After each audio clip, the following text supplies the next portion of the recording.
Hey there, friends and followers.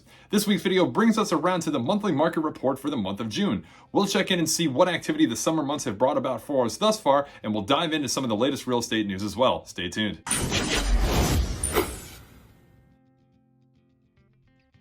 So yes, as always, welcome back.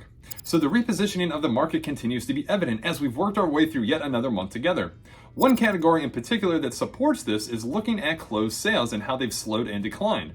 One immediate factor to consider is because of the insanity of sales that went down throughout 2021, the difference when comparing to this year's is significant. Additionally, as we've seen, the raise in mortgage interest rates has continued to take its toll throughout the housing market, not only here in Florida, but through the rest of the country as well. Now, while some of our current metrics continue to reflect numbers from 2018 to 2019, one thing to keep in mind is that we are still in a very different market from where we were at that point in time. As a result of those previously mentioned factors, we also find that inventory has become more plentiful.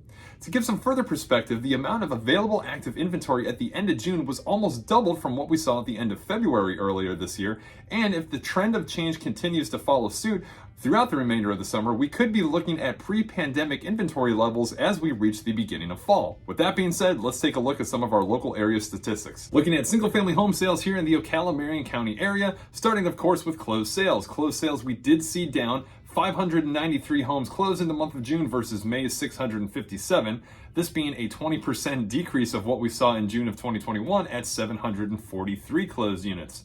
Sales volume as a whole, we did also see down 200 million throughout the month of June versus May's 229 million.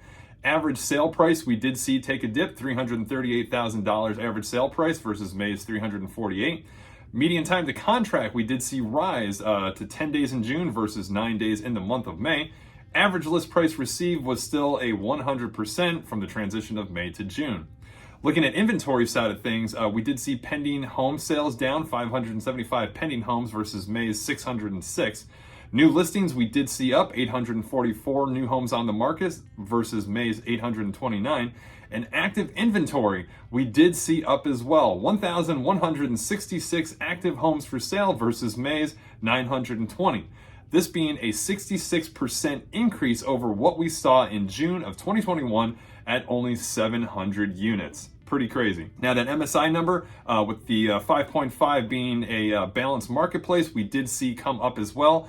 1.8 month supply of inventory in June versus May's 1.4. Now, there are certainly some benefits to be had in a transitioning market. In fact, buyers are finding more negotiating power again than they have in previous months. Sellers are even more realizing the importance of pricing their home correctly. Investment in wholesale opportunities are coming back around, and people have been keeping a keen eye on the foreclosure market as well. Let's take a look over and see what else is going on in the world of real estate, brought to you, of course, by the fine people at FloridaRealtors.org. First up down the list, HUD proposes the biggest manufactured housing construction update in some 20 years. Now, just this last week in Washington, D.C., HUD brought forth the largest set of changes to HUD's Code of Manufactured Home Construction and Safety Standards in over 2 decades in an effort to support a Biden-Harris administration priority to expand the nation's supply of manufactured housing, which it sees as playing an important role in its efforts to address the U.S. housing supply challenges. The proposed updates, when and if finalized, will help to expand the availability of safe and affordable homes that align with current design trends and construction methods. Additionally, they will further improve the quality and safety of manufactured home construction. Now, part of the upgrades cater to modern consumer tastes, but other items include things like materials that facilitate modern build designs and improve building standards, ultimately improving the quality and safety for consumers, ridge roof designs, including things like peak cap and peak flip roof assemblies, updated structural designs allowing for open floor concepts, and roof truss updates allowing for the implementation of attic spaces and energy-saving appliances also to be included. The proposed updates are available for public comment for up to some more 50 days. Up next, just this last week, the Federal Housing Administration announced that by September 5th, lender guidelines will make it easier for those that lost work during the COVID-19 pandemic. Via updates to the guidelines, it goes on to mention that salaried and hourly wage earners, as well as self-employed individuals affected by the COVID-19 pandemic, will have a greater opportunity to purchase a home using FHA-insured mortgage financing, providing that they now have stable income. As it was stated, FHA defines the COVID-19 related economic event as either a temporary loss of employment,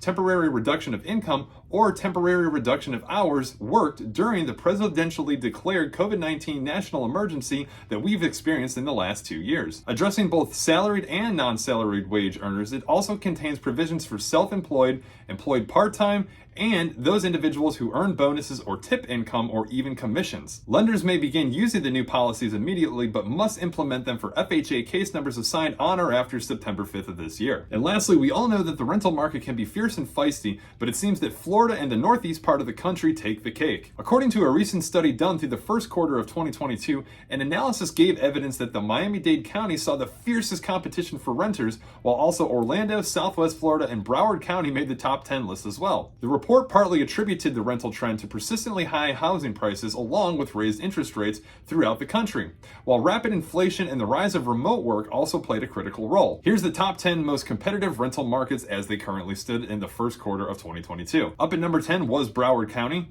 Up at number 9, we saw Milwaukee, Wisconsin. Up at number 8, we saw Central New Jersey. Number 7, we saw Rochester, New York. Number 6 was Grand Rapids, Michigan. Number 5 was North Jersey. Number 4 was Southwest Florida. Number 3 coming in at Orlando. 2 Harrisburg, Pennsylvania, and 1 Miami-Dade County. Well, there you have it, friends. That has been the monthly market report for the month of June. As always, if you guys would like any further information on anything contained within, drop a comment below or shoot me off a message directly. Be sure to hit the like button, hit the subscribe button to stay up to date with great information like this as it's released on not only real estate, but the Ocala, Marion County area. As always, thanks for tuning in and checking out the videos, and we'll catch you guys on the next.